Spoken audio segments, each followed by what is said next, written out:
is run by a bunch of investment bankers, and Morningstar's tools can help make I'm Jason Stipp with Morningstar. The Supreme Court made a decision Wednesday in the Jones versus Harris case. This is a fund fee case involving the advisor to the Oakmark funds, in which some fund holders were very upset that they were being charged about twice as much as the Harris Associate institutional clients. Morningstar's Ryan Leggio has been following this case for a while. He's here to tell us a little bit about what the decision means. Thanks for joining me, Ryan. Sure, Jason. So give us just a quick rundown on exactly what the Supreme Court did decide yesterday when they came out with their ruling.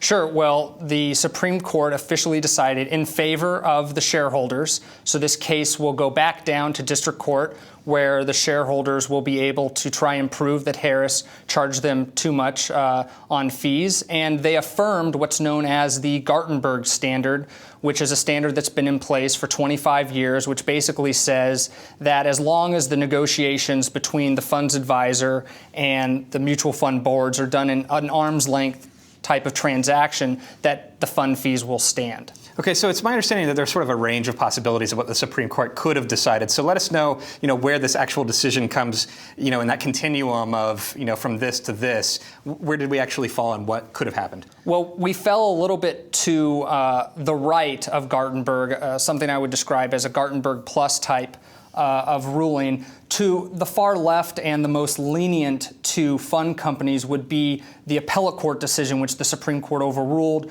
which was Judge Frank Easterbrook's decision, in which he said basically that the free market's going to decide fees. That would have been the worst case for shareholders, and that didn't happen. On the other far right side would have been the Supreme Court saying that fund fees had to have parity with institutional fund fees. That would have been a best case scenario for shareholders, and of course that didn't happen. In the middle is Gartenberg, which looks at a totality of the circumstances. Again, make sure that there's this arm's length transaction.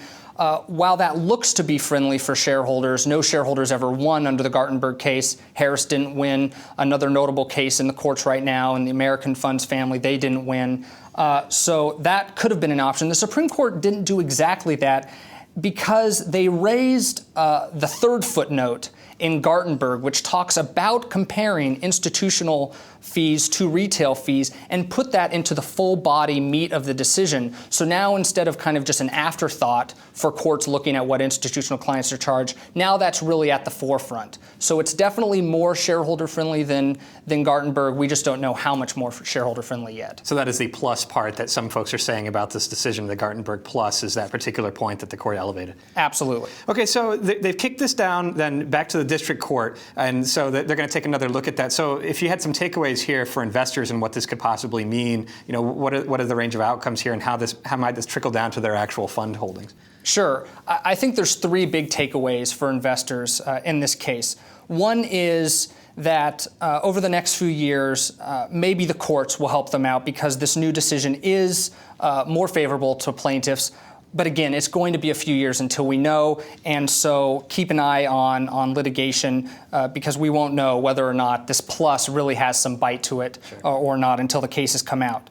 The second general point I would make is don't rely on attorneys, plaintiffs' attorneys, and the SEC to get your fees down. The SEC has never brought a case under this provision of federal law. Attorneys haven't brought that many cases, have not been successful, and they haven't brought cases in some of the most kind of notorious fee disparity cases, which would be index funds, where you see an S&P 500 index fund charging 60 basis points and yet another charging 10. And these kind of blatant examples where you would think attorneys would be filing lawsuits, they haven't. So don't rely on attorneys or the SEC to solve the problem for you.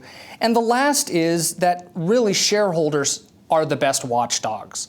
The Supreme Court makes the point that independent directors are supposed to be the watchdogs of the industry. We haven't seen a lot of really independent director behavior, which would lead us to believe that they can really do the job on their own. Shareholders have to be doing the job too. So that means if you see a fund with really high fees, look for another fund that has a comparable strategy. You'll find on our website a link to fee data for all different categories, so you can look at the same data that directors are looking at, and shareholders should use that data to really make the fund companies change their behavior. So fees obviously a very, very important part of your fund decision. Dig in a little bit behind those funds and vote with your fee if you need to. Absolutely. Thanks so much for joining me, Ryan. Thank you.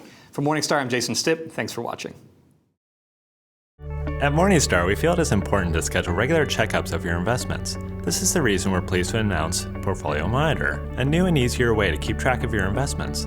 With a few clicks of the mouse, receive a monthly report that provides a comprehensive and customized summary of your portfolio, sent automatically to your inbox. Portfolio Monitor provides a concise digest of all the best features of premium membership. Become a premium member with our 14-day free trial to start receiving Portfolio Monitor today.